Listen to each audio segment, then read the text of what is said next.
Welcome to the Hassle-Free RE Podcast, a real estate podcast where we bring you stories, education, and tips for investors and real estate enthusiasts. If you're interested in investing in real estate or just want to keep a pulse on what's happening in the market, then this podcast is for you. Thanks so much for listening and tuning in. If you enjoy our show, please make sure to subscribe and give us a 5-star review. We'd greatly appreciate it.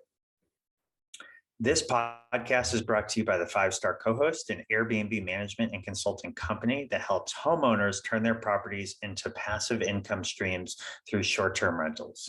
Do you want to turn your vacation house into a passive income stream? Then look no further. The 5-Star Co-Host has served over 1,000 guests in several Airbnb properties and in varying markets. The 5-Star Co-Host is at the vanguard of the short-term rental industry by leveraging technology and systems to maximize the guest experience while achieving high revenue for owners. Get a free home analysis by emailing the 5-Star Co-Host at gmail.com. That's the 5-Star Co-Host at gmail.com. THEFIVESTARCOHOST at gmail.com. Thanks, and I hope you enjoy the show.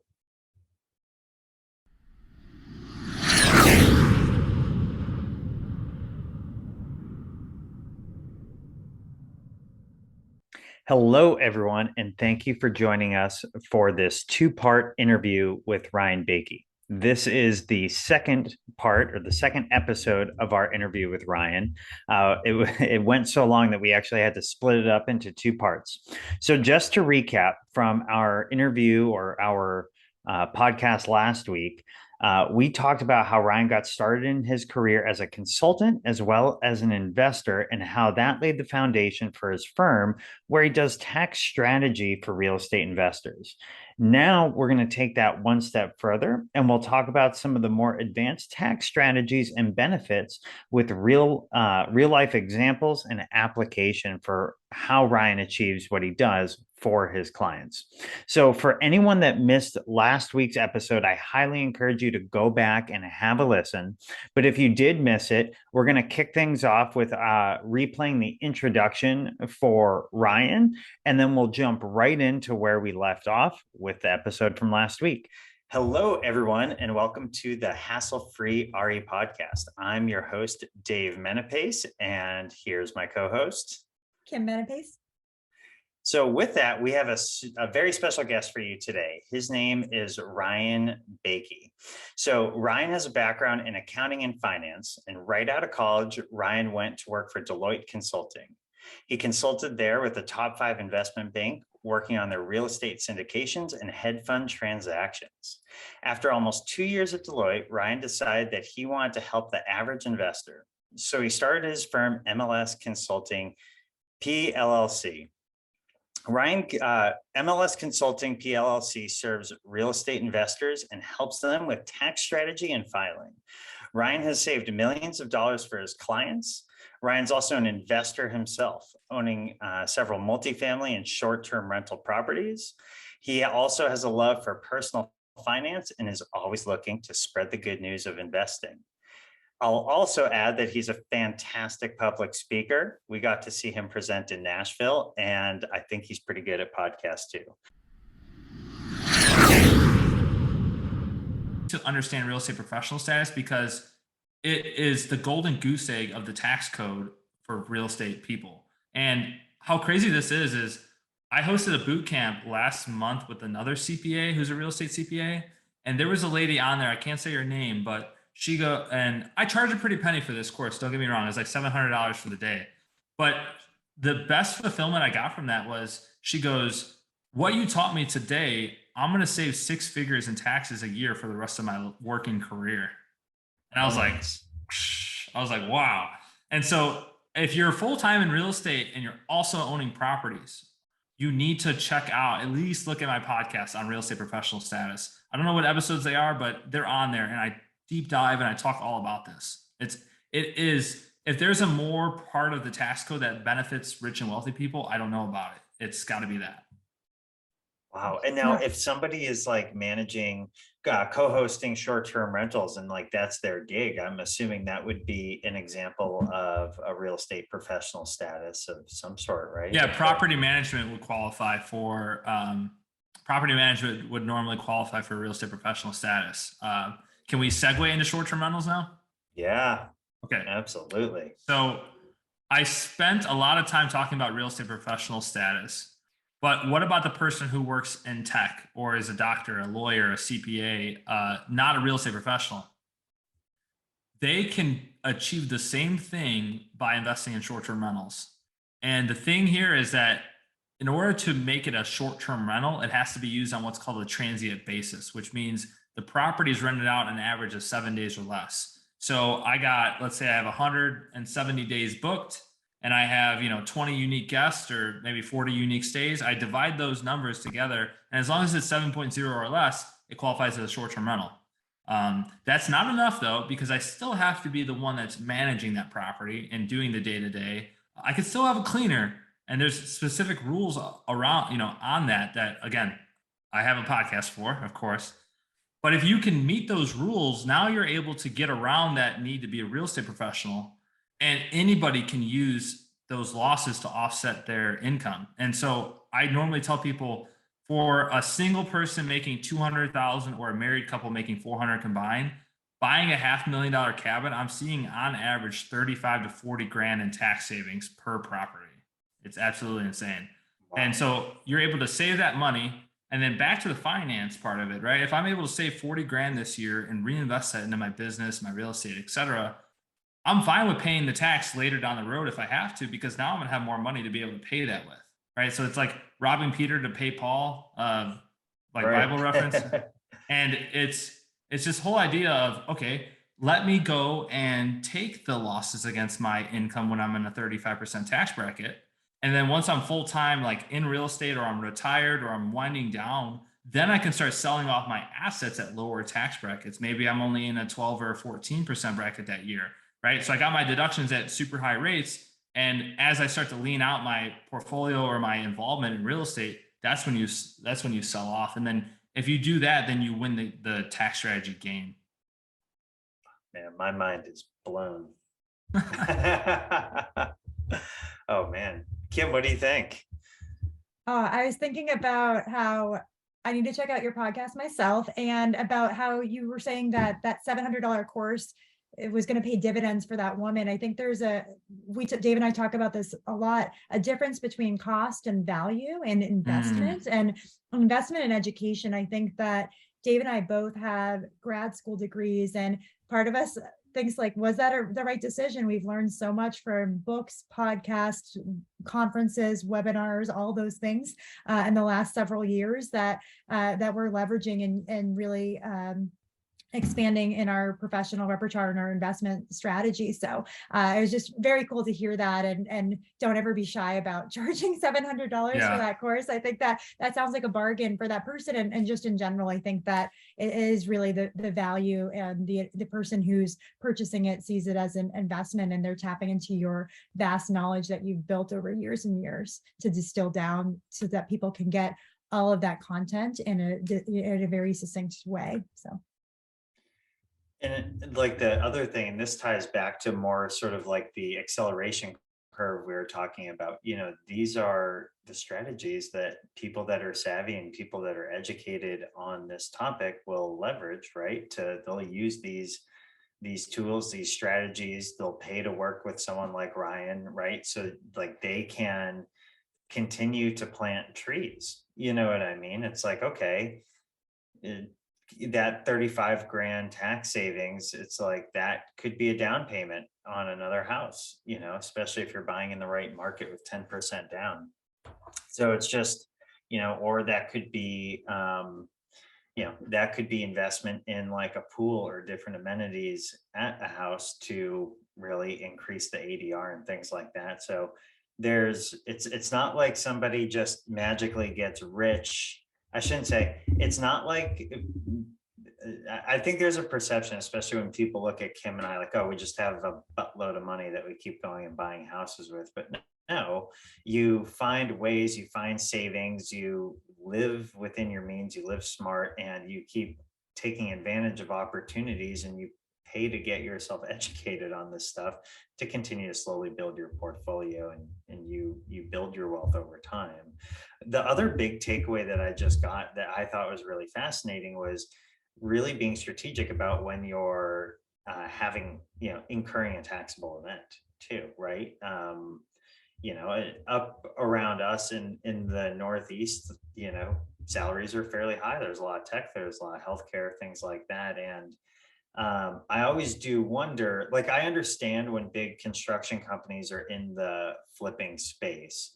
And actually, Kim, you gotta run. Ryan and I'll continue to chat for a bit, but thanks for that. So Thanks, Tim. the big construction companies, it makes sense. Like if they have big infrastructure and they're just like the Amazon of flipping houses, that's fine. But mom and pops doing it while they're also working full time, not a full time flipper, can have some pretty big consequences from a tax perspective if they're not doing it safely. So you know, I think you hit the nail on the head there. Yeah, and a big thing about that, and I just got off a call, a consultation earlier today, where a client had flipped two properties in the same year, or flipped one, sold it, and is thinking about selling the second one. And something as simple as saying, "Hey, you're under contract. You're planning on selling that property like middle of December." Something as simple as waiting until the following year also pushes the tax liability out a year. So instead of and when you go back to the income brackets, right? Their W-2 income's here. They sell the first flip. Now they're up here. Well, if they sell that second flip, then they're up here at a super higher tax bracket. So simply waiting the time, the extra 2 weeks, probably going to save them, $6,000-7,000 because their bracket is reset now. So in 2023, all they're going to have is their W-2 income and then the flip, rather than stacking the flip on already higher marginal tax bracket. So that like timing of when you do stuff is also equally important when it comes to like tax planning. So I just thought I'd Right. share that. Yeah, that's A- critical. Another thing too right now is, especially in the short-term rental space, people are starting to see bookings go down because of looming recession, interest rates, economy, whatever you want to call it. And one of the ways to actually get cash flow and free up some of that is through the tax strategy, right? If I say, hey, like this cabin that I just bought is going to save me 20 grand, well, I'm able to tap into that tax savings now.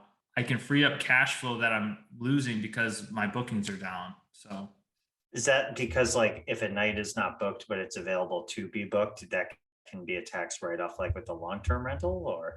I think it's just people who weren't interested in the tax benefits and the strategy before are now have to be a little bit curious or puzzled, at least to treat their interest to say, oh, okay, so you're telling me I could save maybe 10 to 15 grand by doing X, Y, and Z.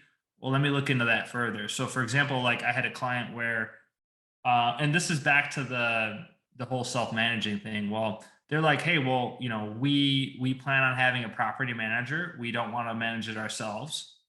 And I said, okay, well, that's fine, but you're looking at $28,000 a year in savings if you self-manage, and you only have to self-manage it for the first year. And they're like, I think we'll self-manage. And so it's like those type of things that most CPAs don't even know about, that aren't focused in real estate. And if most CPAs aren't knowing about it, then definitely the general public is not privy of it either. And so I just want to bring light and conversation to that. And what you mentioned before is, price is what you pay, the value is what you get. I will do that analysis for free for people to where it's, hey, like this is what I charge. I'm only going to actually work with you if I think I can save you 5x of what I charge.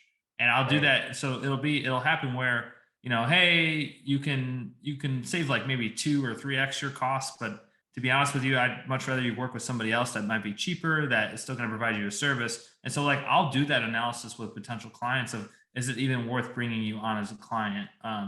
Being able to, I have calculators and tools now that within 15 minutes of conversation, I can kind of get a feel or project out what I think the tax savings might be.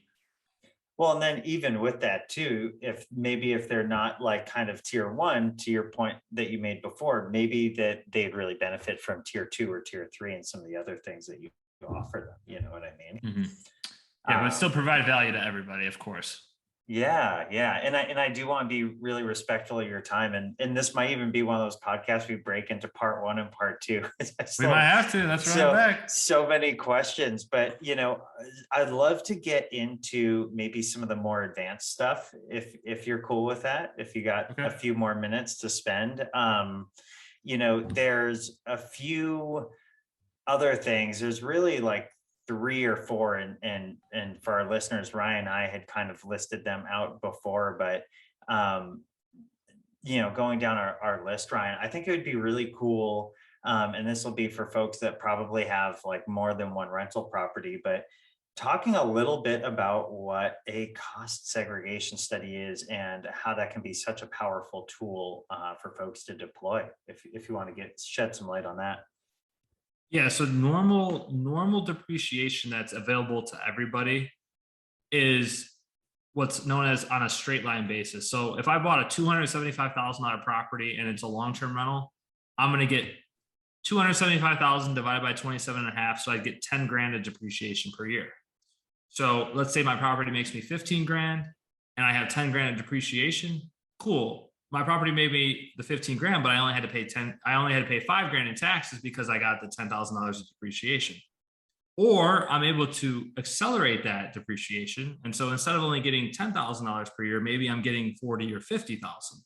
So that tax I would have had to pay on that 5,000 goes away. And then I have this loss, right? I have this, what's called a passive loss. Now, if I have other rental activities that have income, I can offset those activities with that loss. And that's awesome. And most people do that. And that's ideally what everybody should be striving for, is all your income coming from the passive buckets. So that way you're able to offset passive income with other losses. And so the cost segregation is going to allow you to accelerate those losses and depreciation to make you take them sooner. Now, I will say, if you just have one long-term rental and you're not a real estate professional, it's not really going to do you much in the near term because you're not going to be able to use it to offset anything. But you might, let's say you got 2 rentals before and they're sitting on large gains. You might buy a third rental and say, hey, I'm going to do accelerated depreciation on this one, and I can bank my loss. So that way, when I do go to sell my other 2, I can sell them tax-free because I have this huge loss. And that's all that it's doing. And what that is doing with the depreciation, it goes back to that time value of money. So instead of getting the $10,000 per year for 27 and a half years, which quite honestly, who owns a property for 27 years anymore, right? Instead of getting that 10 grand for 27 and a half years, I'm able to front load that and maybe get 40 or 50 the first year, and then probably like 6,000 a year for the rest of the time. But that's the name of the strategy, is how do I accelerate those deductions quicker when I'm in higher tax brackets?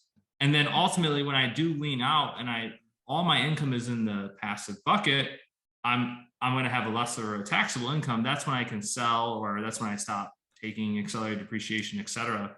And that's just being able to play that game.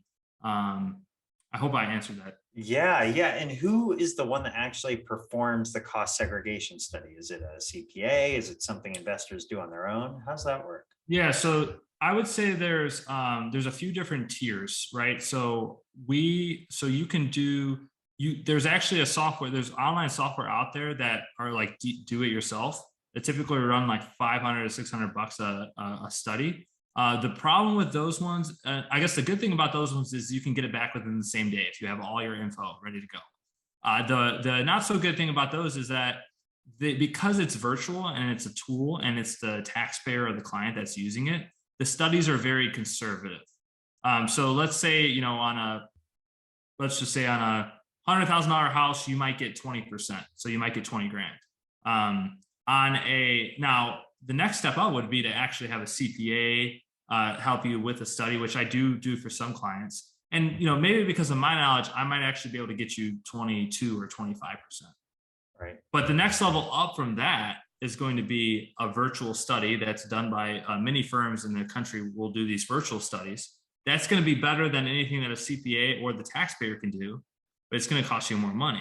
Sure. And then ultimately at the top of the totem pole is an in-person study where they actually go out to your property and analyze it. That's going to cost you the most amount of money, but it also may warrant you the most amount of depreciation. And so you really see this hedging out when you're talking about people who are in 40% tax brackets with purchase prices of, let's say, $500,000 or more. Because in that scenario where, okay, let's say $500,000 purchase price, I can only get you 20%. That's, 100 grand of depreciation versus this cost segregation company might be able to get you 30. So they're going to get you 150 instead of 100. And that $50,000 delta at your 40% tax rate is worth $20,000 in additional savings. So I would say for people like, if you are, if it's a low purchase price and you're like lower income, maybe you're 12 or 22%, you can use a DIY study. That's fine. But if you're in a high tax bracket and you have a decent amount of purchase price, it's beneficial to have an expert or a company come and do it. I think Kim and I need to get one done on our house in Maine. It was like kind of right. It's, that house is like a whole case study in its own, but on top of just buying the house, it's definitely fairly high. It's that house is doing everything we need it to. It's hitting the margins we want it to. It's doing well, and there's definitely been a lot of capital expenditures this year too, from like a hot tub to a generator to you name it. It's a short-term rental we got up. Can I show you something real quick? Yeah, I'm into. So I have a tool on my website that you can awesome. analyze a short-term rental, and you can actually see how much you stand to save by doing a cost segregation. You have to let me share though. It says perfect. Yeah, I'll do that now. Okay, I think I got it. Cool. So for example, this tool, and you could go on just learnlikeacpa.com. Nice. You'll find this.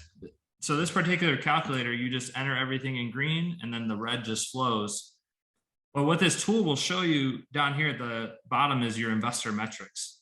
And so this particular deal was a 60% cash on cash return before anything else. You're able to plug in your filing status as well as your total income and your rental income, and it will tell you what your tax benefits are with or without cost segregation. And then it will also calculate a cash on cash after cost segregation. So a deal that was 60% cash on cash is now 83% because I'm taking this $28,000 in tax savings and I'm adding it to my net operating income to come up with a new cash on cash return. And so this tool will show you this particular purchase, how beneficial is it for me to perform the cost segregation study. Wow, that's super cool. I can't wait to use this. This thing's awesome.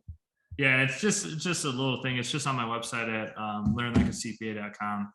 Nice. All I do is I just grab your email. So yeah, no, we'll put a link to that too. We're gonna have like a catalog of links from this, but it's going to be really great. We need to do a second episode, I think. I think like, like a follow-up. So, because this one we might break into two as it is, and then, a follow-up. But it is so, to Ryan's point, like I can see why you got into this industry and in this capacity. Like there's so much here. And,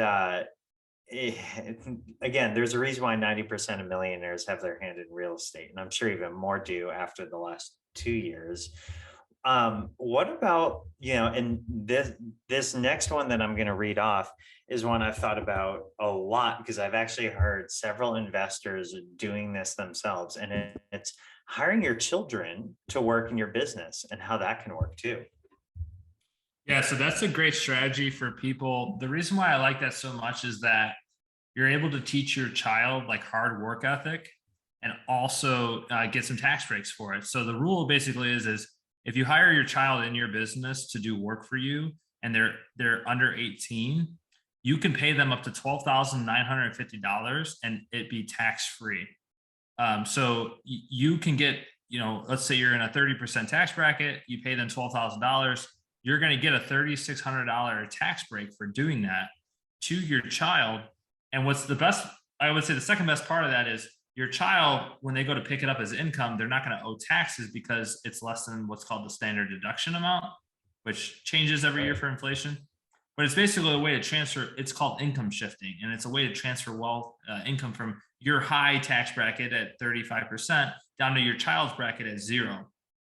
But more importantly, on the back end, and I will say this, the amount you have to pay your child has to be reasonable. And the way that I do this is, if let's say you're paying your child to do newspaper or marketing, whatever, what would you pay your neighbor's child to do that same work? So you're not paying your kid, $40, $50 an hour. You're going to be paying them like 12 or 15 bucks an hour for the work that they're doing.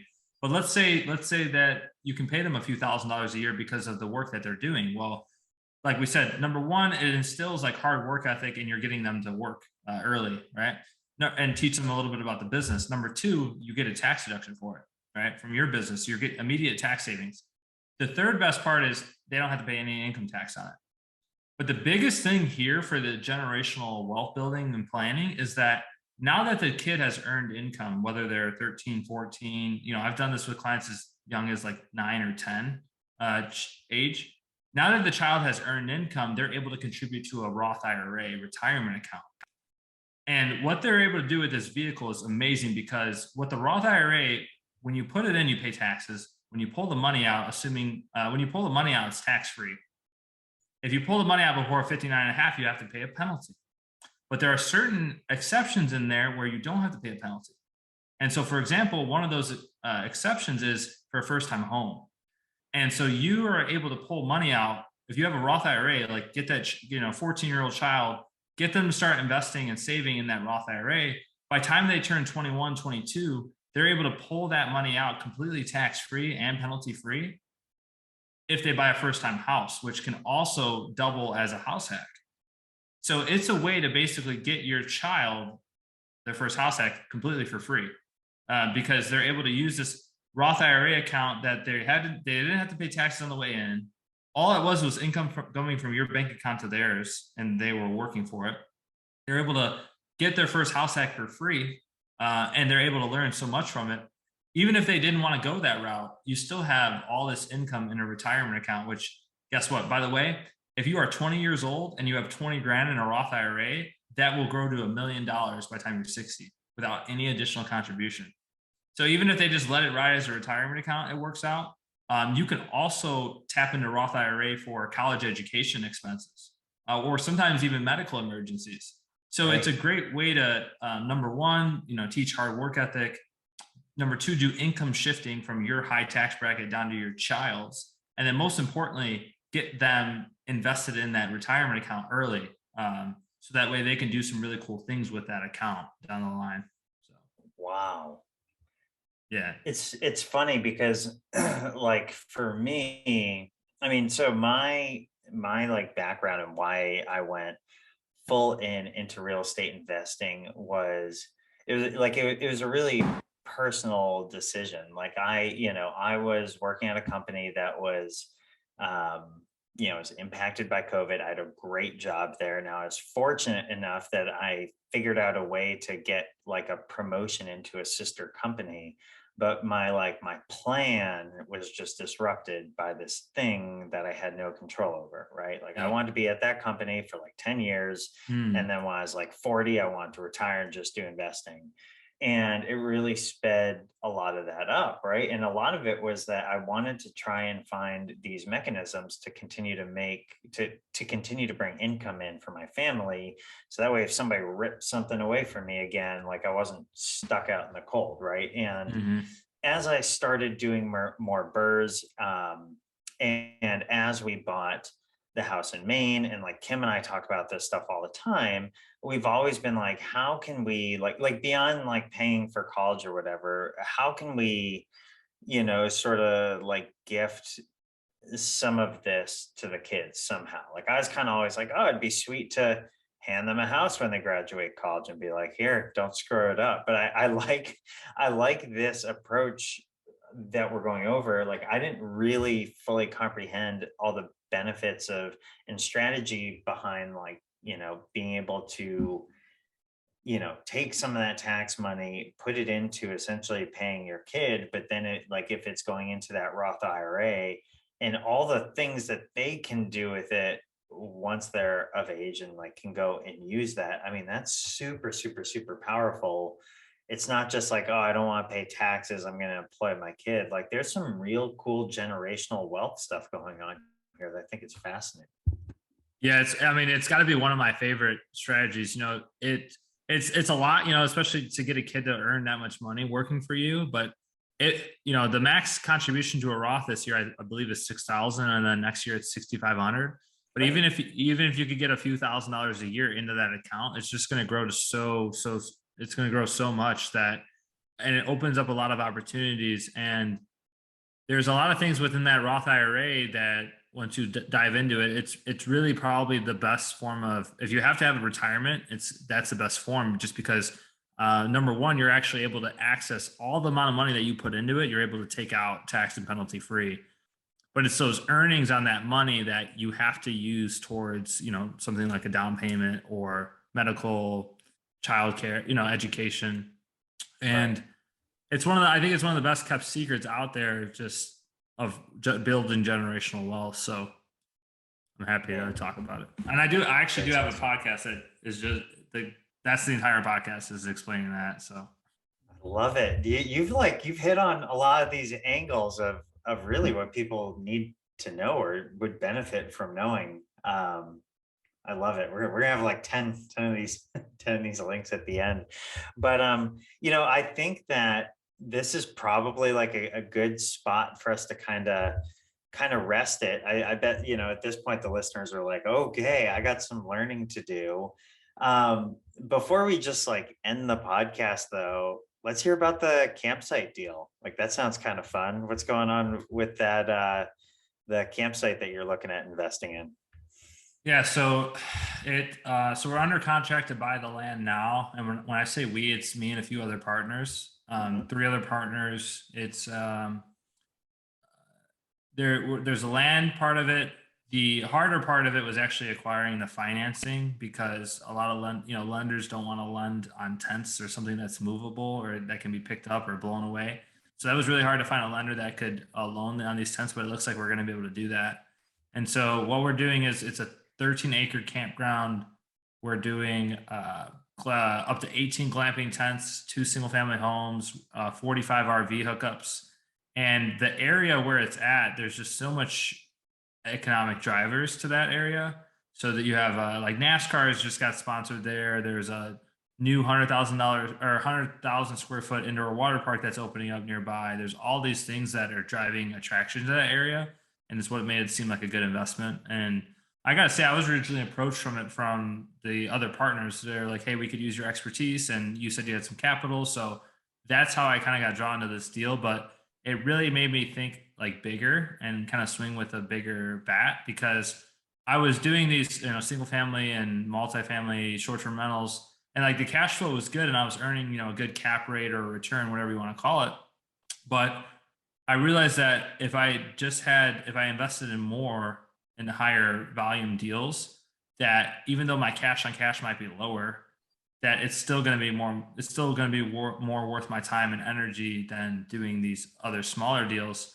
And I figured out my best use of my time was to focus on my business and kind of let other people manage my properties and let other people do the day-to-day stuff, so I could focus on my business. And that's kind of how I ended up being an investor, a general partner in this property. And I'm hoping to take what I learned from that experience, and hopefully by the end of 2023 start syndicating and doing my own investments. Or maybe sooner, we'll see. Awesome. I'm Yeah. sure it will. I'm sure it'll happen sooner. I mean, it's sort of, again, it's that acceleration curve where you put yourself around the right people and give to them. Life has a funny way of doing that. You know what I mean? Yeah. Um, And so it's sweet. yeah. It'll hopefully be done by the summer. Where's it So really quick. located? So it's in Missouri, just south of the Ozarks. Nice. Yeah. Nice. Just like the TV show. That was a good one. Yeah, I'm gonna be a Marty Bird. It was really good. Yeah. Oh man. That's what my fiance told me when I told her about it. You're gonna get the casino boat to go outside the camp, like right on the lake there. The little John boat. Yeah. Oh man, Ryan, tell us all the ways that people can find you, reach out to you, follow you, and get all your content and information, along with that it'll be in the show notes. But how can people find you? Yeah. So I'm on Instagram, Twitter, TikTok at Learn Like a CPA. Podcast, Spotify, YouTube is the Learn Like a CPA show. And I even have my own Facebook group. It's Tax Strategies for Real Estate Investors. So those are ways you guys can get in contact with me. I also have my website. You can download some of my free tools. That's learnlikeacpa.com. And if you just reach out with a DM, I'm probably going to respond. I normally respond during my workout sets. So if I don't respond this day, I'll get to it the next day or the day after. So love it. And if anybody wants to get into syndicating, give Ryan a call. Make him be part of it. Let's get ahead of the 1-year goal here, right? Let's do it. Well, Ryan, thank you so much. This may or may not get broken into 2 episodes, but absolutely love to have you on again. There's still a lot left that was unspoken about, just in the interest of time, and want to be considerate of your schedule. I know you're busy, but seriously, thank you. For everyone out there, again, this is the Hassle-Free RE podcast. This was Ryan Bakke, Learn Like a CPA. And I'm sure you'll be seeing him online or speaking at different events. And put yourself out there. Try going to some, because there's a lot to learn. So thank you. Thanks so much.